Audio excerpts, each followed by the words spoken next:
me explain about one of the conflict analysis tools called PIN, or Position, Interest, and Needs. One variation of the stakeholders analysis included this PIN analysis. Instead of analyzing interest and powers of the stakeholders, in this analysis, we emphasize and distinguish the stakeholders' positions, interests, and needs. One way to approach PIN analysis is to use a table like this, as we have done in the stakeholders analysis before. But this time, I would like to introduce more visualized an approach. Let's imagine this triangle, green triangle, is a party or the stakeholder. Position is what the party says they want. For example, from the point of view of the military junta, the previous election was flawed and they need to take the control back in their hands. However, if you stick with the position, it is very difficult to come up with a common ground or room for concessions. So it is usually asked. So in the theory of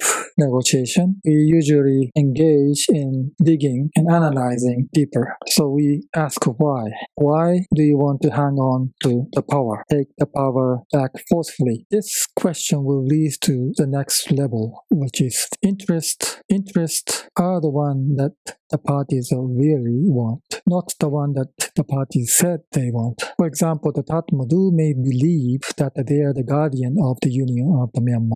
Such a mandate was given to the Tatmadaw since it was created, and because they have been in the war with ethnic armed organization for the past 70 years, they believe that ending the war in the periphery is the priority. That's the prerequisite for the country to become democratized. So in other words, you may say that the Tatmadaw really want to fulfill their mandate as the guarantor of the state integrity or preserving Myanmar as a unit. Of course, there are a number of other factors and interests playing around in this. For example, some of the generals are closely related to the economic interest, and major farms in Myanmar are closely related to the Tatmadaw. So there are different kinds of interests, maybe stemming from the greed part of the generals. For this kind of exercise, just limit our analysis to one single interest. Of course, when you really engage in actual conflict analysis, you have to consider multiple dimensions of interest. These interests can further be investigated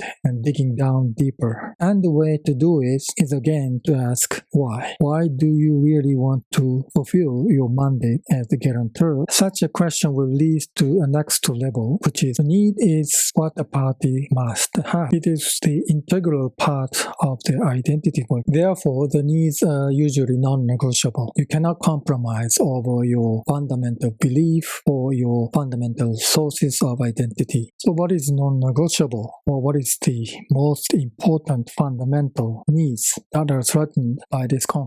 They have to maintain the identity as a Myanmar because they have suffered from foreign interventions, particularly colonialism and Japanese military intervention during the World War II. For them, keeping integrity, perhaps once they were able to strike a deal with ethnic armed groups and they were able to settle, they may feel that they are ready to hand over their power to a civilian or democratically elected government. Or at least their identity as the guarantor needs to be respected. That was the basic understanding of the PIN. The next step is to place it in perspective or in context. Let's take the example of Myanmar again. Among many dimensions of conflict or contentious relationship, let's take the relationship between the Tatmadaw and NLD. At the moment, there is no ZOPA, zone of possible agreement. When there is a ZOPA, it looks like this. The triangles are overlapping with each other. So if the parties or you can identify ZOPA, there is a chance that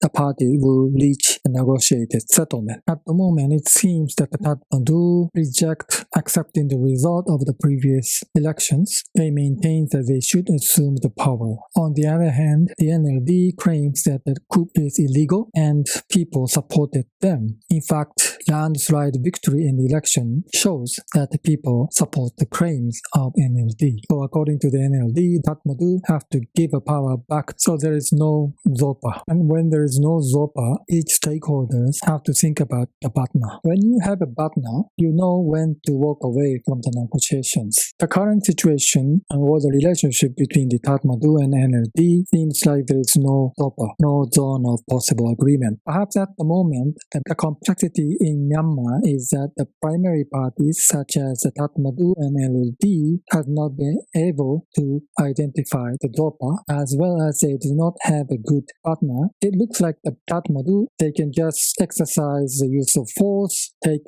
back the power, and people will obey. That was kind of a presumption that the Tatmadaw had, and that probably was the partner for the Tatmadaw, but it looks like that their assumption was wrong, and people stood up and they were disobeying, which caused them to escalate their violence. At the same time, the NLD do not have a partner. It tries to reach out to ethnic armed organizations to form an alliance against the military junta, and we are not sure this is a good partner. Such an alliance against the Tatmadaw can exacerbate the conflict situation, as we have already seen some of the armed confrontation renewed. Unfortunately, I have not been able to come up with a good partner, so best way is to search for the Zopa, and stakeholder analysis, conflict mapping, pin analysis all contribute to search for the Zopa, zone of possible agreement.